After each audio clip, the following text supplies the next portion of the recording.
함께 조용히 묵상하시면서 주일 예배 드리도록 하겠습니다.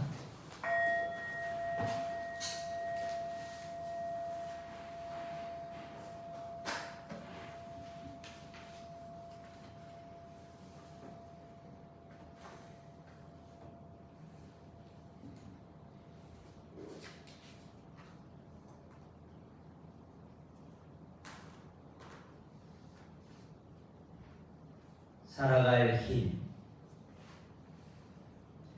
나이 마흔을 넘기며 맞는 하루하루 너무나도 사랑스러워. 뺨을 어루만지는 바람, 친구에게 걸려온 안부전화, 집까지 찾아와 주는 사람, 제각각 모두 나에게 살아갈 힘을 선물하네. 아멘. 아멘. 장혜수 집사님 기도 인도해 주시겠습니다.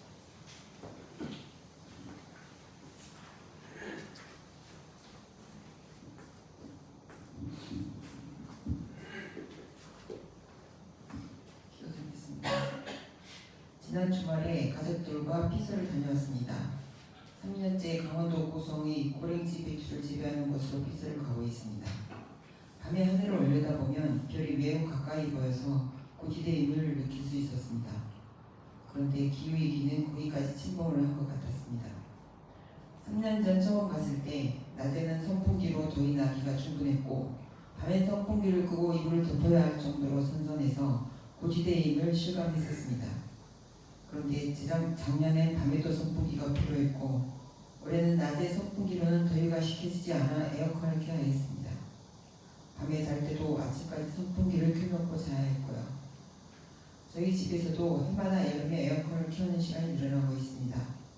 가능하면 에어컨을 안 쓰고 선풍기로 버텨보려고 하는데 선풍기로는 더위가 누그러지지 않아 더위에 지쳐가니 에어컨을 사용하지 않을 수 없습니다. 온 세상이 폭염, 폭우, 산사태, 산불, 지진 등의 급변하는 기후변화를 겪고 있습니다. 올해의 여름이 앞으로 여름 중 가장 시원한 여름일 거라고 얘기합니다. 이 기후위기에 어떻게 대응해야 해결할 수 있을까요? 이제 그만 성장하고 서로가 더 잘 살려고 경쟁하기보다 물질의 풍요로움을 낮추어 소비를 줄이고 이미 가진 것들을 나누며 함께 살기, 다양한 동식물과 함께 살아가기를 모두가 동의하고 실천한다면 더 이상 개발이나 과도한 물질 생산 등을 안 해도 될 것 같은데 끊임없이 성장해야 하는 자본주의를 만들어낸 인간의 본능으로는 불가능한 일일까요? 자본주의와 소비만능의 편리함에 우리 자신도 젖어 있어서 머리와 말로는 기후위기에 대응하여 인간의 탐욕을 멈춰야 한다고 하지만 몸에 밴 편리함은 쉽게 놓지 못하는 것 같습니다. 승용차 이용을 놓지 못하고 에너지 사용을 줄이지 못하고 일회용품을 놓지 못하고 음식도 과하게 먹고 싼 맛에 옷이나 물품을 쉽게 사고 음식 쓰레기, 옷 쓰레기도 쉽게 버리고요. 나 하나 좀 실천한다고 얼마나 달라질까 싶고 반대로 나 하나 좀 더 버리고 좀 더 쓴다고 얼마나 더 나빠질까 하는 생각이 들기도 합니다. 다 함께 멈추지 못하니 획기적인 해결책은 모르겠습니다. 그래도 집단지성을 모아 세상을 바꾸기를 다수가 동의하고 실천할 때까지 하나하나 실천을 늘려가는 방법밖에 없을 것 같습니다. 한 명 한 명의 실천이 확산되어 집단의 실천이 되고 집단의 실천이 더 큰 집단의 실천이 되어 문화를 바꾸고 정치를 바꾸고 세상을 바꿀 수 있을 것 같습니다. 가정에서, 일터에서, 교회에서 각자 사고 먹고 쓰고 버리고 할 때마다 나의 행동이 기후위기에 더함을 하고 있는지 덜함을 하고 있는지 계속 생각하며 행동해야 할 것 같습니다. 하나님께서 만물을 창조하시고 북에 흡족하다 하시며 인간에게 아름다운 이 땅을 관리하라고 소임을 주셨는데 주님의 가르침을 따르는 기독교인으로서 하나님이 세상을 살리는 일에 늘 깨어있도록 인도해 주시기를 예수님 이름으로 기도드립니다. 아멘. 한 주간 동안 잘 지내셨어요? 네. 옆에 있는 분들 보시면서 든든합니다 하세요. 혼자 걷지 않을 거라고 진짜. 네, 든든합니다. 네, 든든합니다. 우십사님은 잘 보내셨어요? 지금 혼자 먹고 있어요. 혼자 갖고 계시면 어떠세요? 심심해요? 심심하시고 해방감 있지 않아요?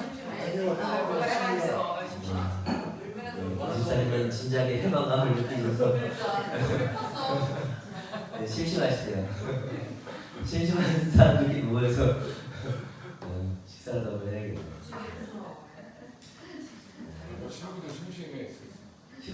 휴가를 다녀오셨어요? 네, 아직 못 가신 분들도 계시고. 휴가가 뭐예요? 하시는 분들도 계실 텐데, 그죠? 네. 오늘 본문 말씀은 유산을 가지고 싸우는 형제들이 예수님께 와서 예수님 우리 형한테 재산 좀 나한테 나눠주라고 해주십시오라고 매달리니까 예수님께서 괜히 남의 유산 싸움에 말려들면 패강망신합니다. 그죠? 왜냐면 부모님 돌아가시고 나서 유산 때문에 예의 갈라져서 죽을 때까지 안 보고 살아가는 사람들이 많거든요. 이 쉬운 문제가 아닙니다. 그래서 예수님 끼어들지 않습니다. 예수님은 그런데 끼어들지 않아요. 불리한 일을 끼어들지 않고요. 그리고는 그 사람들 말고 우리들에게 이야기를 하고 계신 겁니다. 여태 돈도 없이 살았는데 여태 사는데 아무 지장도 없고 어차피 내 것도 아닌데 그죠? 뭐 부모님 돈이지 내 돈이 아니잖아요. 부모님 돌아가시니까 내 것처럼 느껴지지만 사실은 뭐 마음 하나 비워내는 아무것도 아닌데 그 마음을 못 비우잖아요. 그러다가 이제 돈 잃고 사람 잃고 사랑은 세월도 다 잃고 같은 형제가 평생을 의지하면서 살아왔는데 그 살아왔던 세월까지 다 잃어버려요. 그러면 이제 삶에서 뭐가 중요한 거지? 이제 이런 생각이 드는 거지. 그러면서 이제 예수님께서 이제 비유를 통해서 말씀을 하십니다. 돈 많은 부자가 밭에서 많은 소출을 거두었는데 그래서 그 소출을 놓고 흥분해서 잠을 못 자는 거예요. 야, 이 많은 거를 어디다 모아야지? 야, 이거 옥수수가 막 1000개, 만 개씩 막 열린 거예요. 야, 이 많은 거를 어디다 보관하지? 지금 있는 창고 갖고는 안 될 텐데. 야, 무슨 창고 하나 더 져야 되나? 야, 저 하나 갖고서는 이렇게 현금화 시키면 어마어마한 돈이 들어오는데, 야, 저거 갖고 뭐 하지? 이런 기대, 그 잠을 못 자는 거예요. 그 기대와 그 보통 꿈속에서. 그런데 하나님께서 그날 밤 그 영혼을 데리고 가시면 그 모든 것들이 무슨 의미가 있겠느냐 라고 하는. 그래서 사람이 사는 데는, 생명이 사는 데는 정말 중요한 게 있다 라고 하시는 말씀을 예수님께서 하시는 거예요. 살다 보면 그런 순간들이 있습니다. 내가 생계를 위해서 돈을 벌고 있는데 내가 돈을 벌고 있는 거지 돈이 나를 벌고 있는 거지. 내가 돈을 벌기 위해서 일을 하는 건지 일하기 위해서 돈을 벌고 있는 건지 뭐, 이 구분이 안 가는 순간이 올 때가 있습니다. 내가 핸드폰을 쓰고 있는데 내가 핸드폰을 쓰고 있는 건지 핸드폰이 나를 쓰고 있는 건지. 그죠? 어느 순간인가 내가 AI를 쓰고 있는데 내가 AI를 쓰고 있는 건지 AI가 나를 조종하고 있는 건지. 인간은 기계의 노예가 되지 않기 위해서, 물질의 노예가 되지 않기 위해서, 삶의 노예가 되지 않기 위해서 엄청나게 자각하고 살아가고 있긴 하지만 어느 순간인가 보면은 내가 완전히 핸드폰에 노예가 돼서 저녁에 잘 때 핸드폰 이렇게 자다가 아침에 떠보는데 바로 앞에 핸드폰을 있고 이런 경우들이 많이 있어요. AI도 요즘 뭐 제미나이부터 시작해서 뭐 퍼스널리티하는 그런 AI들이 막 나오다 보니까 너무 재밌어요. 그러다 보면은 내가 AI를 쓰고 있는 거지 AI가 나를 쓰고 있는 거지 모르는 순간들이 있습니다. 그럴 때는 어떻게 해야 되죠? 잠깐 거리를 두고, 그죠? 거리를 두고, 요즘같이 휴가 때 여행도 한번 다녀오고, 그러면서 심도 가지면서 내가 뭘 위해서 살아가고 있는지를 다시 한번 원점부터 다시 한번 되돌아봐야죠. 뭐 사람 장사 없죠. 장사 없죠. 유학 시절 보면 한인들 참 열심히 살아요. 얼마나 열심히 사는지요. 휴일도 없습니다. 주일도 없습니다. 미국 사람들은 대체적으로 딱 주말 되면 금요일 딱 저녁까지 일을 하고는 일 딱 끊습니다. 세상 없어도 일 안 해요. 웬만하면 놀러 가든가 아니면 주일날만 입기 위해서 양복 사놓은 양복들 다 입고서는 예배 딱 갑니다. 그런 이제 예배당을 가는 사람들이 왜 저렇게 관세를 붙여서 세상의 모든 걸 다 빼앗는지 모르겠지만 어쨌든 세상 없어도 일주일에 5일 일하고 나면 나머지 이틀을 쉽니다. 뭘 하든 예배당을 가든 공원에 가서 아이들하고 바베큐를 먹으면서 놀든 여행을 가든 세상 없어도 딱 끊어요. 근데 참 열심히 살아요. 쉬는 날도 없고 일하기 위해서 태어난 사람들처럼 정말 열심히 살아요. 제가 처음에 미국에 왔었을 때 글로세리에서 일을 했는데 거기서 스탁하는 일을 했었습니다. 물건을 채우는 일입니다. 물건 까지면 물건 채우고 술 까지면 술 채우고 그 시계통 같은 거 까지면 거의 다 채워놓으면 사람들이 이제 사가는 그 일을 처음에 한 1년 정도 했는데 거기 사장님이 글로세리만 있는 게 아니라 비디오 가게도 있고 가진 게 너무 많아요. 그래서 아내하고 사장님하고 하루 종일 비디오 가게 뭐 이 가게 저 가게 다니면서 사람을 써도 바빠요. 사람을 써도. 한 번은 제가 그 사장님 댁에 가봤어요. 이제 방은 6개짜리 큰 대골 같은 주택에 수영장까지 다 있는 그런 집이에요. 그런데 세상에 그 큰 집에 이분들이 이제 아이를 키웠을 때는 뭐 가운데가 필요했을지 모르지만 아이를 다 커서 독립을 하고 나니까 쓸 일이 없는 거예요. 그리고 아침에 일어나면 눈 뜨면 밖에 나가야죠. 말씀을 일해야죠. 저녁에 오면 잠자고 나가야죠. 근데 일어나 보니까 그 6개 되는 방에 불 하나만 넣어요. 딱 방 하나에만 불을 놓고 살아요. 그러면서 하시는 말씀이 되게 선명하죠. 집이 선명하죠.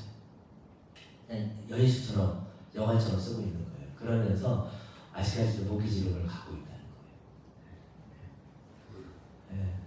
근데 이제 제가 상식적으로 생각했을 때 좀 줄이고, 그죠? 일 조금 덜 하고, 그러면서도 훨씬 더 여유롭게 사시면 얼마나 좋을까 싶은데 그게 아니에요. 계속해서 쳇바퀴 돌듯이 돌면서 그래도 우리 사장님은 좀 나으신 거예요. 그냥 심한 경우는 이제 사람을 써서 자기 집에 멕시칸 사람을 써서 일하게 만들고 하루 종일 나가서 일하고 들어와서 저만 딱 자고 가는데도 불구하고 배울 같은 집을 구해서 살아요. 그러면 이제 일하러 들어오신 멕시칸 그 사람이 그 수영장에서 수영장 청소하다가 수영하고 그리고 저기 창문을 바라보면서 커피 한 잔 딱 마셨다가 이게 재밌는 비디오 없을까 해서 영화도 보고 이러면서 통계를 쫙 있는 그 집에서 혼자서 다 띵가띵가 놀다가 저녁 때 퇴근하는 거예요. 그럼 그 집은 누구 집이에요? 정말 그런 집들이 적지 않아요. 적지 않아요. 무엇을 위해서 돈을 버는 건가? 아이들 때문에 유학을 갔는데 아이들 때문에 아이들 한국에서 이렇게 적응하기 힘들고 막 이래서 미국에 갔는데 미국에 가서 이제 살려고 하다 보니까 일을 할 수밖에 없잖아요. 그럼 부모가 다 나가서 10to 10 아침 10시부터 저녁 10시까지 일을 하는 거예요. 그러고 나면 아이는 아이 교육 때문에 가는데 아이는 교육의 사각지대에서 낯선 땅에 가서 생각해봐요. 낯선 땅에 가서 언어도 여기서도 적응 못해서 나갔는데 외국은 더 적응하기 힘들죠. 언어도 안 들리고 그런 틈바구니에서 사고가 좋겠어요. 그런데 그런 아이들이 부모님은 종일 바깥에서 일을 하신다고 나가서 돈 벌고 그럼 아이가 완전히 사각지대에서 전혀 케어를 받지 못하고 아이가 낯선 환경 속에서 안고 있는 그 다양한 어려움들을 소통할 수 있는 장이 하나도 없는 거예요. 생각해 보면요, 제가 한글학교 교사를 한 적이 있었는데 한 4-5년 정도 했는데 제가 처음에 한글학교 교사를 딱 하니까 세상에 그 소위 저는 문제아라고 생각하지 않지만 각 반에서 문제아라고 생각하는 사람을 다 뽑아다가 제 반을 딱 모아갖고서 저한테 다 주더라고요. 대박입니다, 대박. 그러니까 저는 그 사람 야, 그 문제아라고 보는 시각이 문제지. 문제가 어디 있냐? 이 아이들이 가지고 있는 나름대로 다 고통이 있는 거지. 그렇게 하고서 첫 수업에 딱 들어갔는데요. 야, 세상에 이런 연필, 나무로 된 연필이 저는 아직도 놀라운 거예요. 이 나무로 된 연필을 가루로 만들어버려요. 앉아갖고 어떻게 할 수가 없으니까 애들이 앉아있기 힘들고 밖에 나가서 막 놀고 싶고 막 이렇게 막 이 안에 쌓여있는 스트레스를 어떻게 할 수가 없으니까 앉아서 이걸 막 부시기 시작하는데 이게 가루가 돼요. 이거 대단한 겁니다. 그 힘이 어디서 나오는지. 그 아이들 안에 이 스트레스가 오버하게 꽉 채우게 돼요. 이게 풀고 소통되고 대화를 통해서 뭔가 얘기가 되고 해소가 되고 막 이래야 되는데 연필이 모른가? 네? 연필, 나무 된 연필 있잖아요. 모르냐고? 아니요, 그렇지 않아요. 우리도 나무 연필 많잖아요. 그런 연필이에요. 근데 그거를 부셔요. 그래서 나중에 가루가 되겠더라고요. 그래서 제가 데리고 나가서 1시간 럭비하고 1시간 공부하고 했어요. 안 돼요, 안 돼요. 이 에너지를 풀어내지 않으면 안 돼요. 그걸 보면서 근데 뭐 그거는 그래도 나아요. 좀 더 지나면 이제 더 힘들고 그런 애들 마약하고 막 이러면서 부모님들 보면 그런 아이들이 한둘이 아니죠. 아이들 교육 때문에 미국을 갔는데 정작 무엇을 위해서 돈을 벌고 무엇을 위해서 다 사실은 멈추고 내려놔야 될 부분들은 내려놔야죠. 둘 중에 한 번만 나가시고 그렇죠. 한 번만 나가시고 한 번은 집 안에 있어서 뭔가 가정 안에서 살아가고 있는 아이들의 연결고리를 만들어서 해소하고 소통하고 길을 열어갈 수 있는 방법들을 모색을 해야죠. 어디 이런 것뿐이 아닙니다. 저는 이 어마어마한 권력을 사실 대통령이라고 하는 이 직이 하늘이 내린 직이잖아요. 뭐 돈이 있다고 되는 것도 아니고 능력이 있다고 되는 건 직이 아니잖아요. 대통령이라고 하는 직은 하늘이 내지 않으면 사실은 이게 쉬운 직이 아니거든요. 근데 하늘이 낸 직을 자기가 무덤에 빠지는 구덩이를 파는 그런 직으로 만들어버리는 그런 현실들.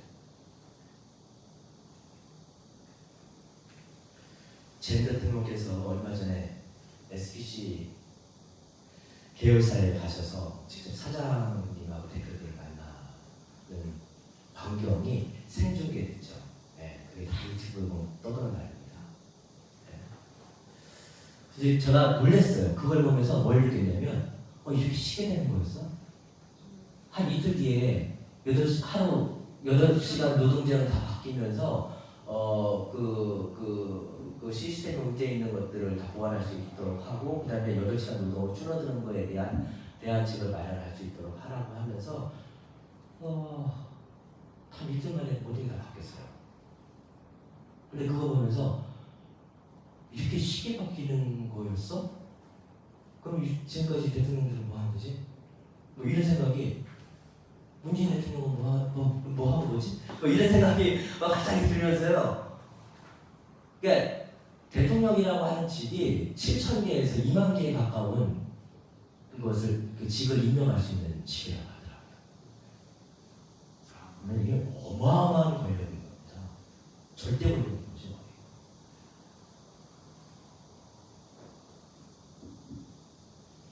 얼마나 많은 노동자들이 현장에서 죽어가고 있었습니까? 근데 한 번만 가서 진지하게 그 상황에 대해서 이해하려고 노력만 했어도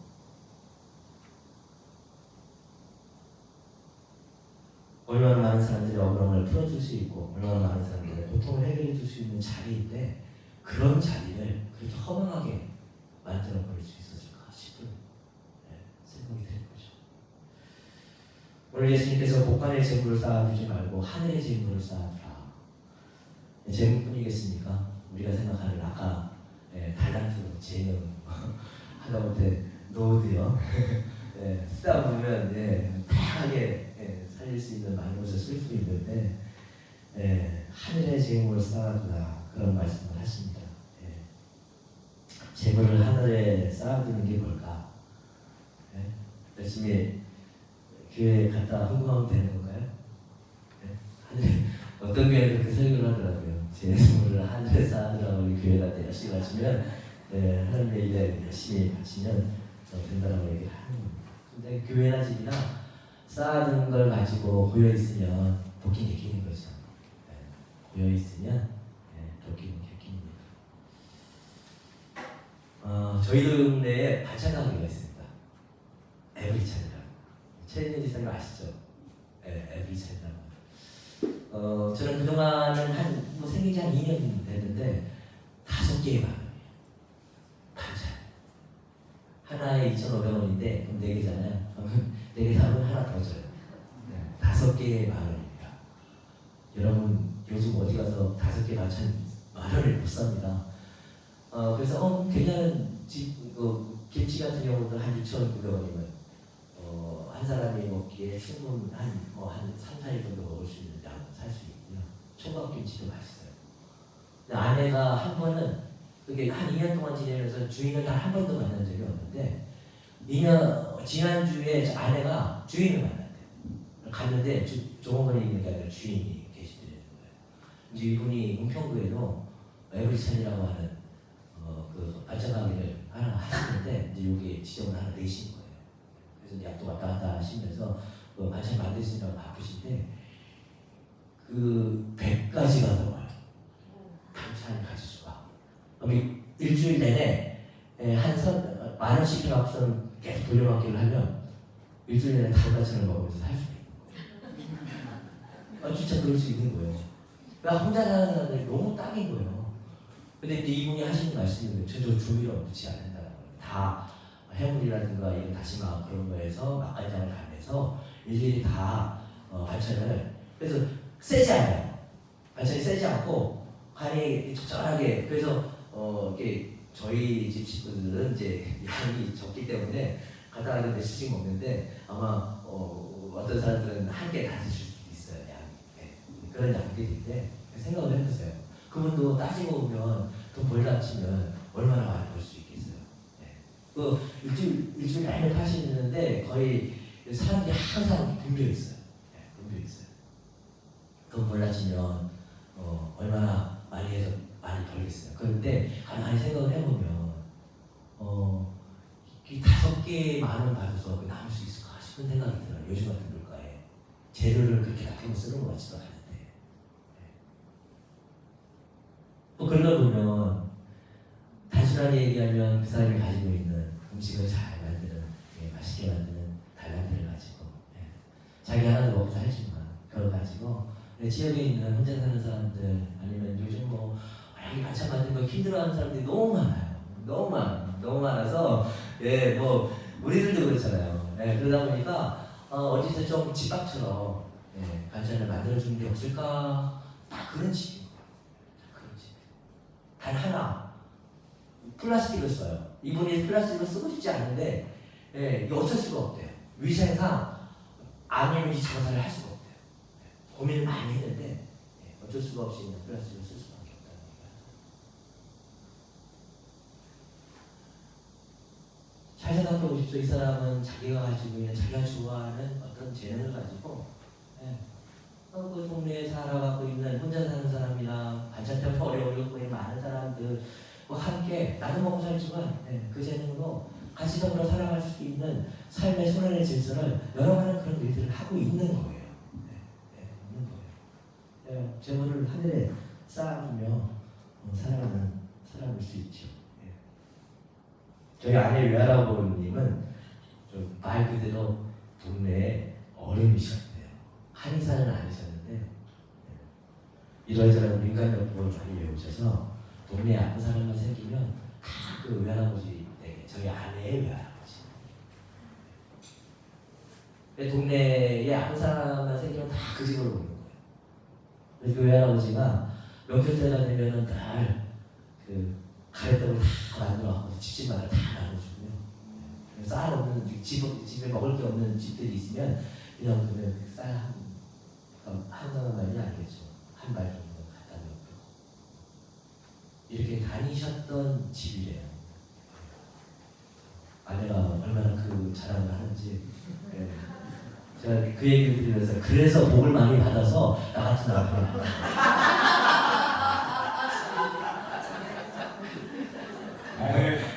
아멘. 다 돌고 돌아서 순환의 순서 아니에요? 예? 네, 못자만 얘기하고요. 지난주에 인터넷 기사를 보니까 소비 쿠폰이 무슨 독립만세 운동이냐? 이런 게 있더라고요. 이게 무슨 기사냐면 소비 쿠폰을 줬더니 사람들이 고마워서 그걸 가지고 아주 감동의 물건을 내는 평소에 돈이 없어서 하지 못했던 동사무소에 일하는 사람들을 위해서 한 10잔, 20잔의 커피가 배달되고 동네에 공유냉장고가 있대요. 어디 마을에 공유냉장고가 있는 마을에는 그 공유냉장고에 냉장고가 꽉 차기 시작하는 거예요. 감동이지 않아요? 냉장고로. 네? 냉장고. 우리도 1층에 있으면 공유냉장고 하나 만들고 싶어요. 4층에 있으니까 어려운데. 네. 그래서 공유냉장고를 만들면 마을에서 공유냉장고가 우리 마을에 있다라고 하는 걸 인식한 순간부터 어쨌든 하루 먹을 양식이 없을 때는 언제든지 와서 누구든지 와서 가져갈 수 있는 그런 공유냉장고. 천안 춘천에서는 소방관들에게 커피가 전달되고요. AI 때문에 점점 일자리가 줄어드는 이 시대 속에서 함께 힘내고 용기 내자고 여기저기서 선순환의 에너지를 돌리는 사람들이 생겨나는데 그 선순환의 에너지를 돌리면 그게 다 어딜 가죠? 그게 다 우리가 살아가고 있는, 우리가 만나고 있는 다 이웃들에게 흘러가는 거죠. 그러면서 삶의 질이 높아지고 삶의 그 순환의 그 에너지들이 업되는 거죠.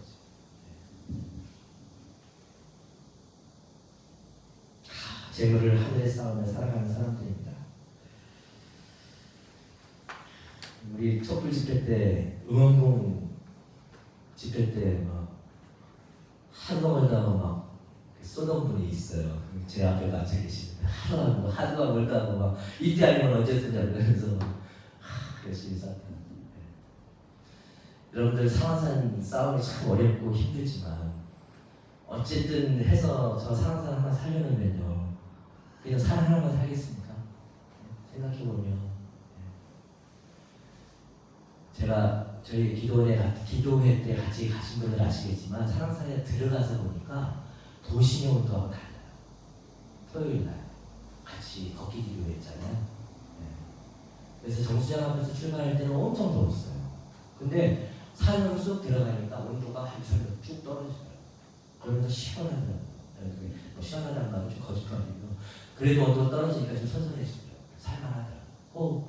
그러니까 산이 가지고 있는 도시 안에서의 기능을 얘기하는 거예요. 우리가 피부로 느끼지 못하고 데이터로 느끼지 못하지만 실질적으로 저 산이 살아있음으로 인해서 이 고양시의 주민들이 도움을 받고 있는 게 적지 않은 가치를 따질 수 없는 게 있다는 걸 하는 거예요.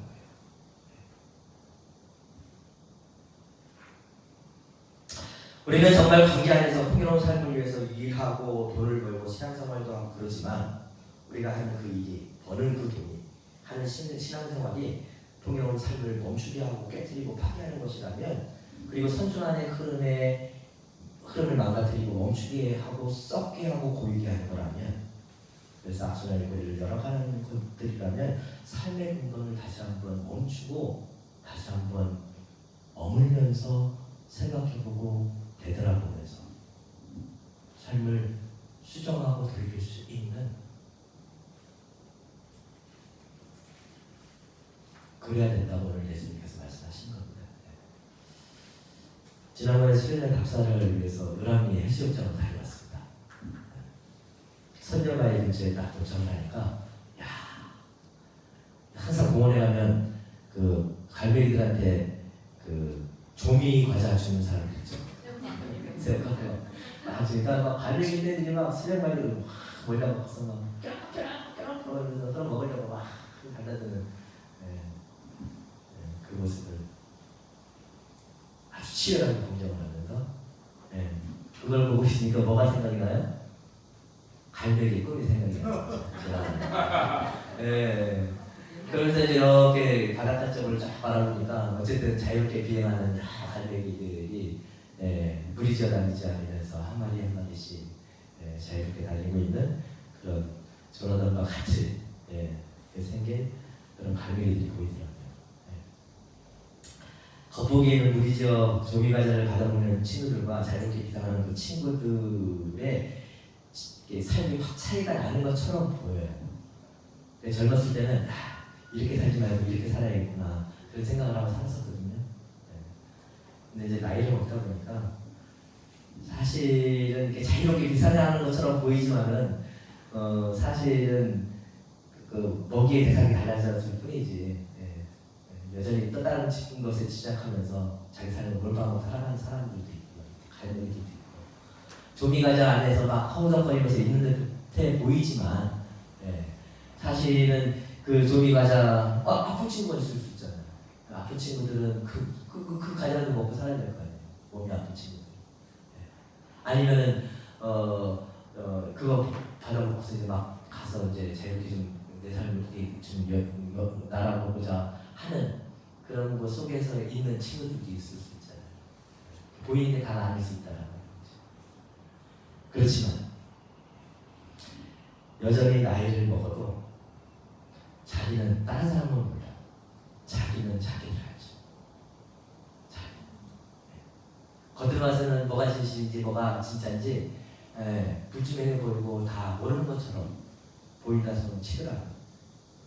아무리 나이를 먹어도 자기가 자기 자신만큼은 압니다. 내가 어디로 가고 있는지, 무엇을 향해 살고 있는지, 무엇이 나의 눈을 가리고 있는지, 나의 삶을 집착하게 만들고 있는지, 내 삶은 삶의 선순환을 돌리고 있는지 악순환을 끊임없이 보이고 집착해서 악순환을 돌리고 있는지. 오늘 예수님께서 말씀하십니다. 눈앞에 있는 허상 때문에 삶의 진실을 놓치지 말라고 말씀하십니다. 때로는 삶이 우리를 속이는 그 순간조차도, 질병이 나의 삶을 무너뜨리는 그 고통의 순간조차도, 때로는 배고픔과 이런저런 걱정거리들이 내 삶을, 내 마음을 짓누르는 그 순간들조차도 우리가 하늘을 품은 영혼임을, 영혼이는 삶을 노래하는 인간임을, 선순환의 삶의 질서 속에서 삶의 보람과 의미와 가치를 자유롭고도 풍요롭게 살아낼 수 있는 가치 있는 존재임을 잊지 말라고 오늘 예수님께서 말씀해 주고 계십니다. 휴가철입니다. 한 템포 쉬어가면서 저마다 자유로운 삶의 길을 잘 들여다보며 그 여정들을 다시금 회복하시는 저와 여러분 되시고 더 그런 한 시간 되시기를 주님의 이름으로 축원합니다. 함께 말씀 생각하시면서 잠깐 심각하도록 하겠습니다.